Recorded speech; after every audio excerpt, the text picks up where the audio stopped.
Good afternoon. Today I have Olly with me. Hi, Olly. Would you like to introduce yourself and tell us a little bit about yourself?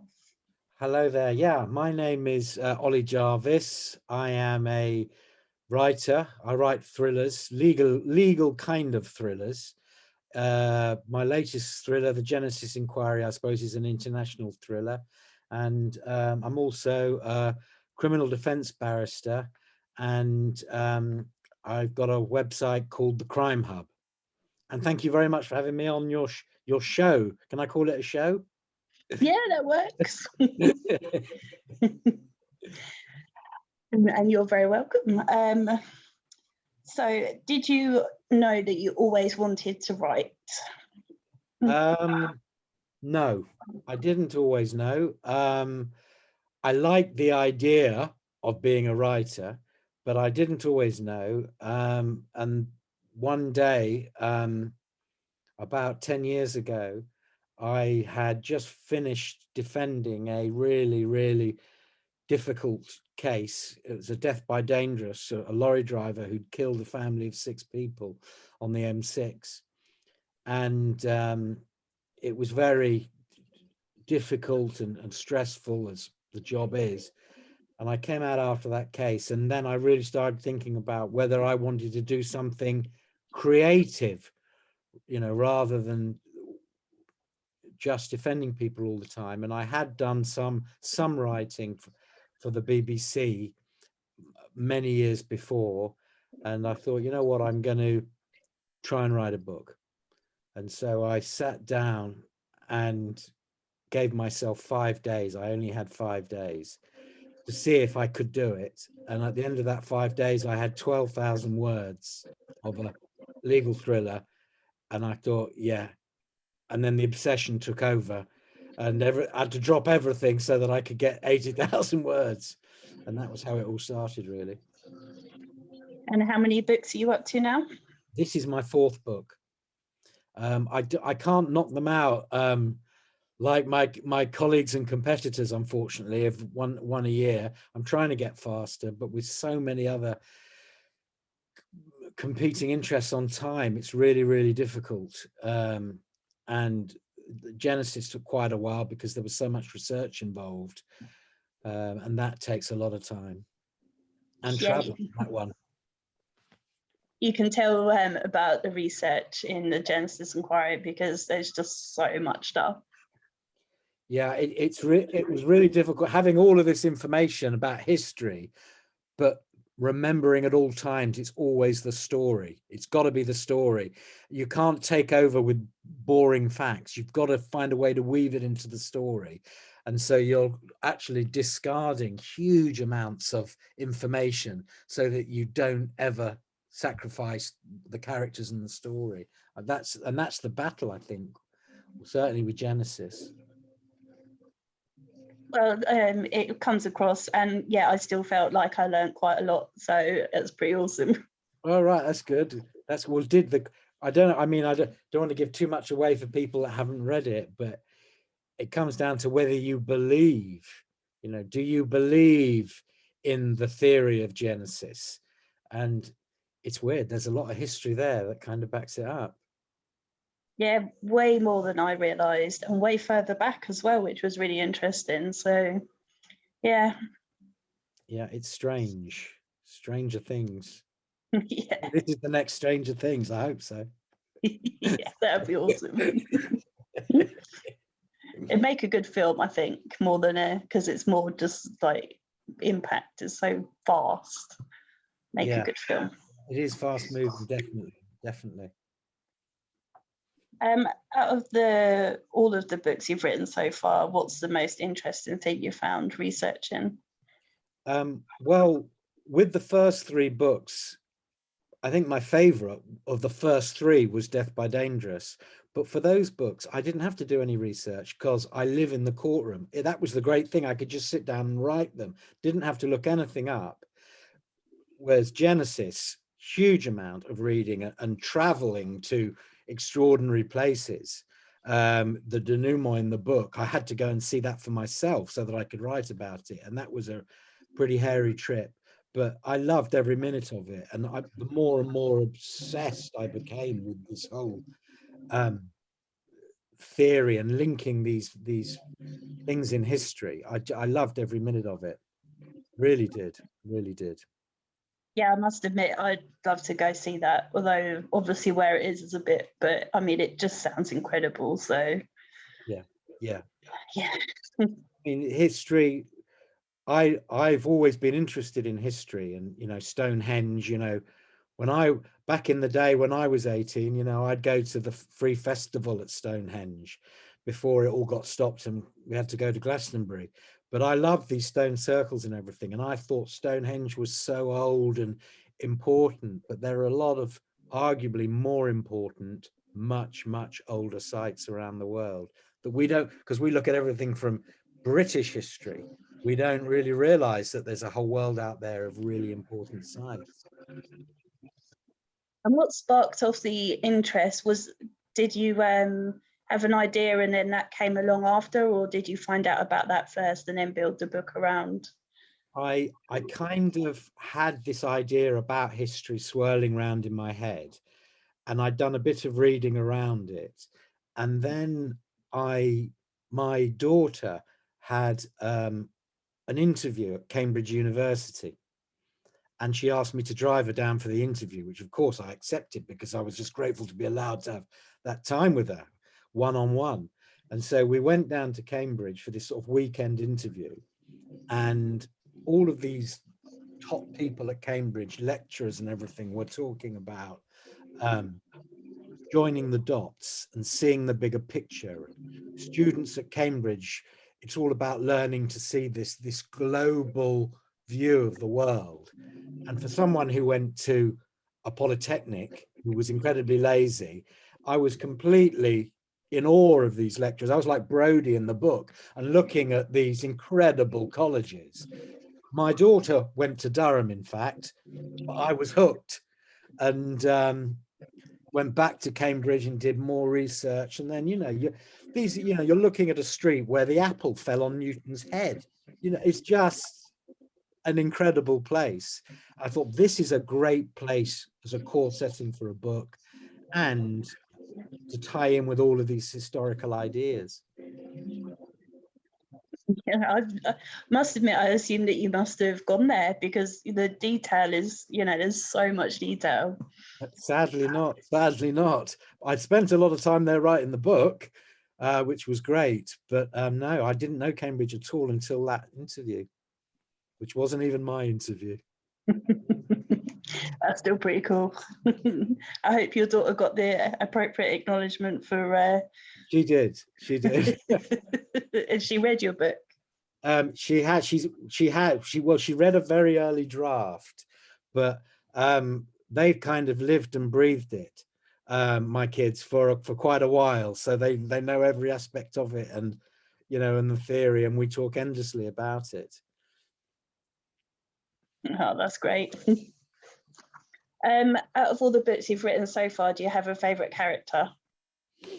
I would say Ella Blake in Genesis. I've never written from a female perspective before, and I found that incredibly challenging. And also writing about the relationship between a mother and daughter. And we all know what that's like, and the layers and the complexity of that. I mean, I've seen it, but I've not lived it.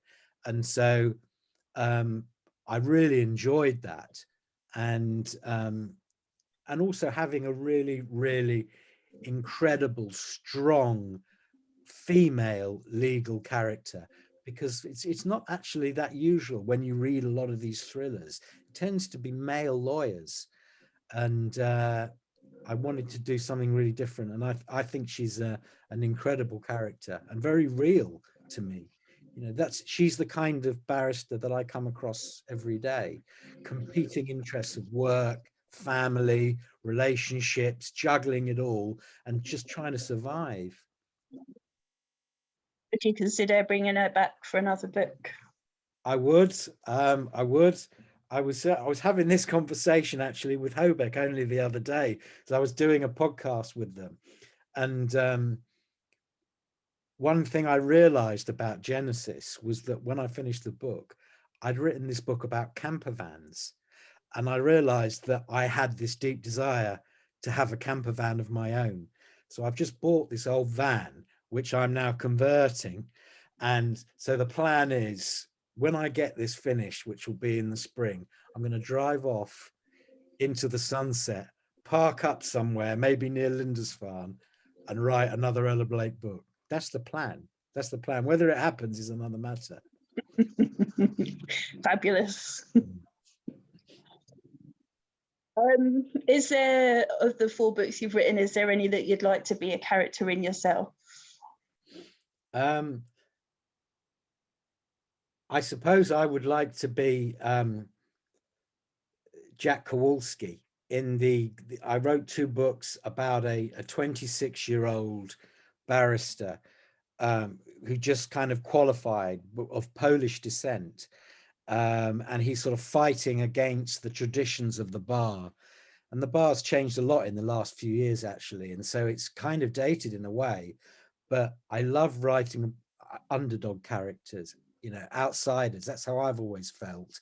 I don't know why, but Jack Kowalski is this incredibly good person who's really struggling to find his voice and become a great barrister. And I'm sure he did grow up to be a great barrister if I'd written a 3rd book. But yeah, I like Jack Kowalski. How did your deal with Hobeck come about? Yeah, that was really strange because I was writing the Genesis, and I had an email from Rebecca Collins at Hobeck talking about Robert Dawes, who's one of their writers, fantastic writer, who writes about Gibraltar, and saying, could we do something on the Crime Hub with Robert Dawes? And which didn't come off in the end because he was, I think, taken a film part somewhere or something. But so we were talking and we were chatting about books, and I was telling her about my book, and she said, "Oh, right, can you send it over when you've finished it?" Yeah, right, of course, yeah. Anyway, I sent it over. It must have been a year later. There's a lot of polishing and rewrites going on, and she didn't, in fact, read it. It was Adrian Hobart at Hobeck who read it, and as luck would have it, he grew up in Cambridge and studied archaeology, and so within 2 minutes he was hooked on the book. I then got an email from Rebecca, literally as he had just finished it, saying, "We want to publish this book." And they're such lovely people and such fun. I just didn't have any doubts at all. And I knew we'd have a blast, and we have. Yeah, I've met them twice now, at Harrogate and at Bloody Scotland, and they're absolutely lovely. Yeah, I love them both. They're great fun. They're like a sort of comedy duo as well together. Yeah, Not that they'd appreciate me ever saying that, but they are. Nah, they're fine. I'm sure they're fine.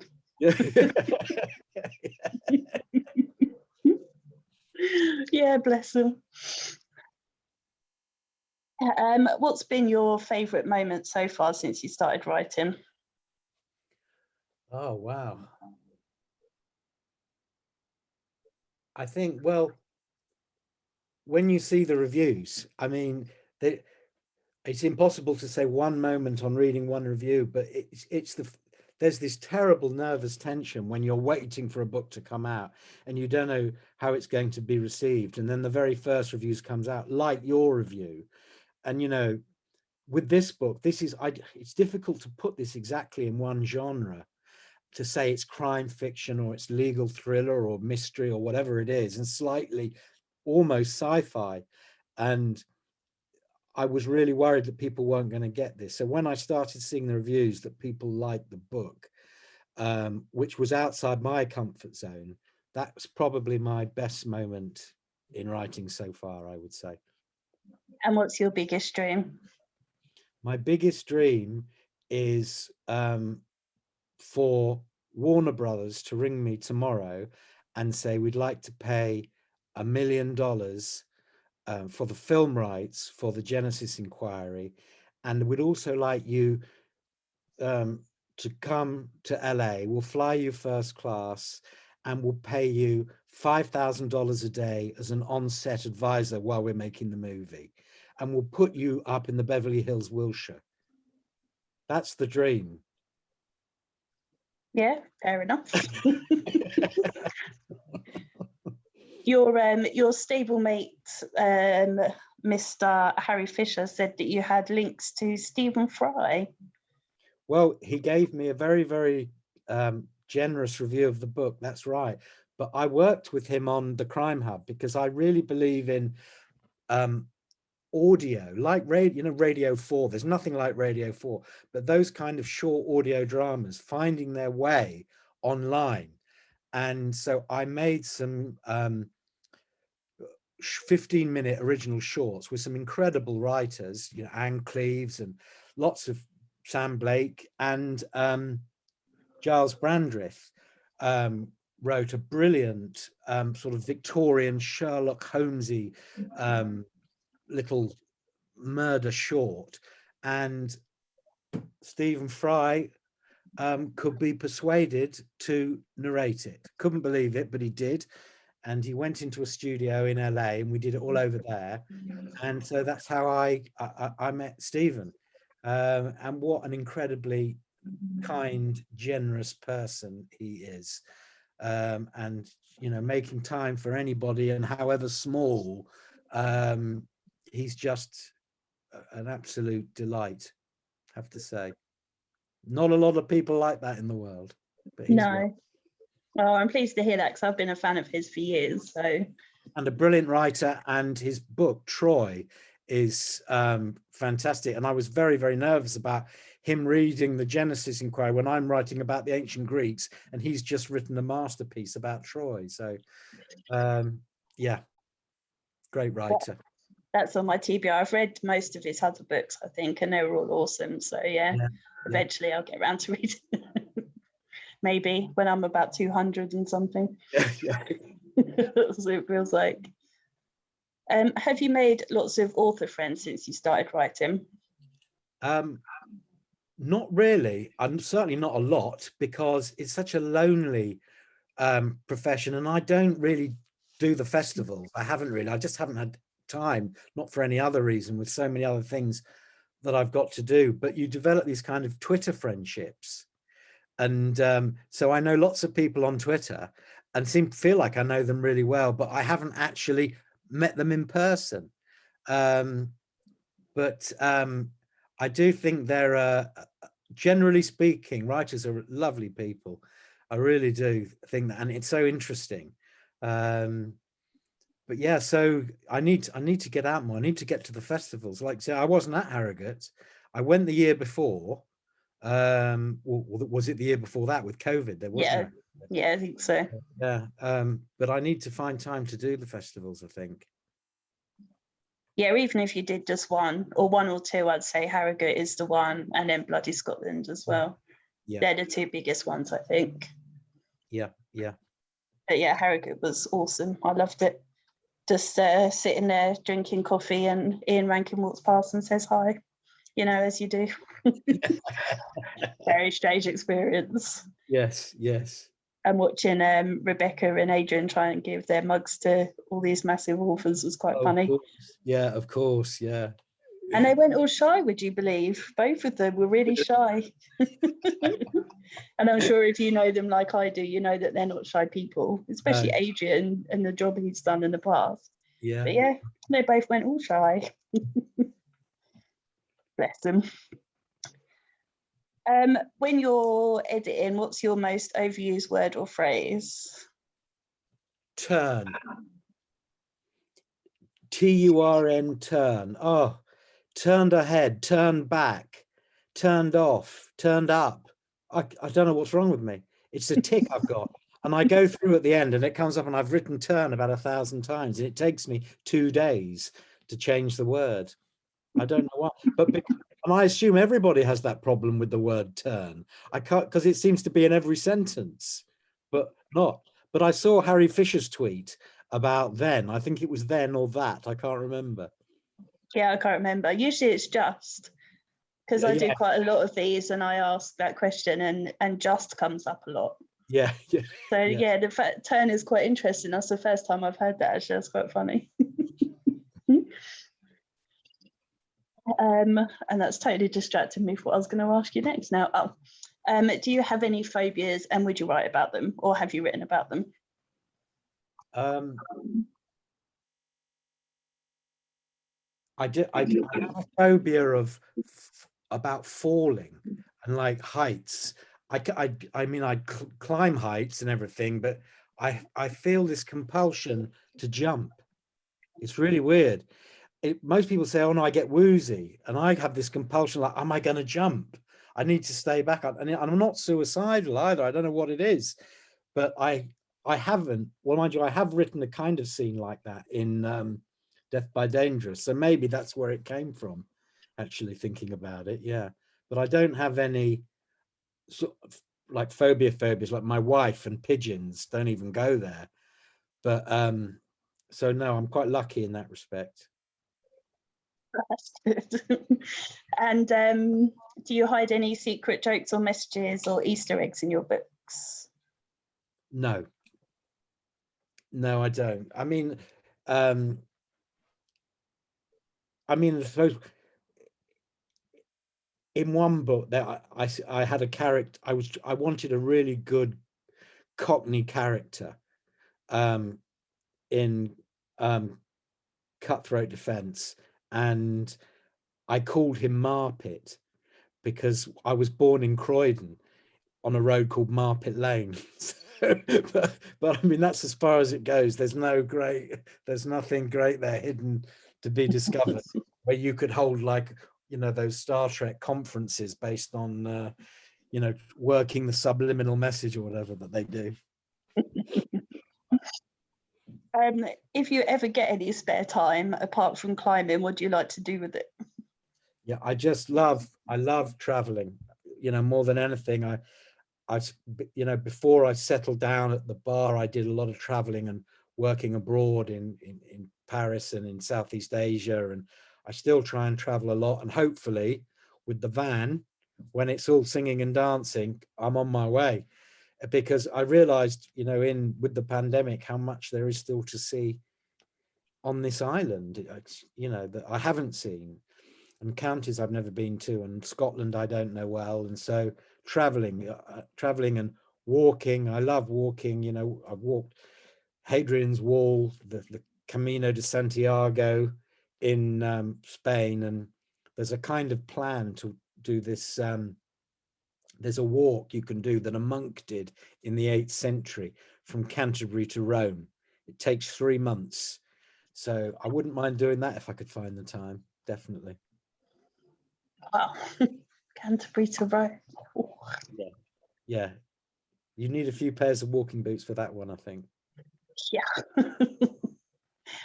It'd be the stuff you'd see on the way, though. It'd be amazing. Oh, yeah. I'm told it's really hard to find places to crash in France. It's fine once you get to Switzerland, but France is the hardest part of that, I'm told. But definitely one day. Definitely one day. Yeah, absolutely. If you're able to travel to any period of time, either forwards or backwards, where would you go? I would go to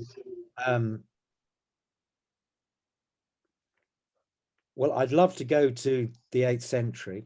I was going to say 793 when the Vikings invaded Lindisfarne, but I would hate to have been there and been rounded up with the monks and turned into slavery. But that period of history, of the sort of beginning of the kind of the real beginning of the world and the clashes of these huge cultures, would have been a very, very exciting time. But then I also read that they all had tapeworms and terrible intestinal problems and everything else. So it wouldn't have been a party, but it would have been pretty interesting. Yeah, I was intrigued to know what your answer to that would be after reading a Genesis Inquiry, because it mentions so many different parts of history that I wasn't sure what you'd choose. So interesting.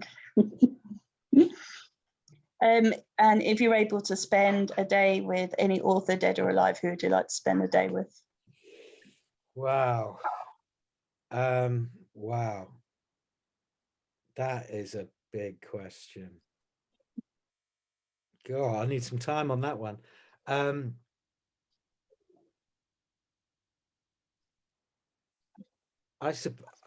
mean, some of these, I love history books, and there's a book called The Last Day of the Incas by Kim Macquarie, and an amazing writer all about that, or Dee Brown, who wrote Bury My Heart at Wounded Knee, about the way the Americans just basically came in and rounded up the American Indians.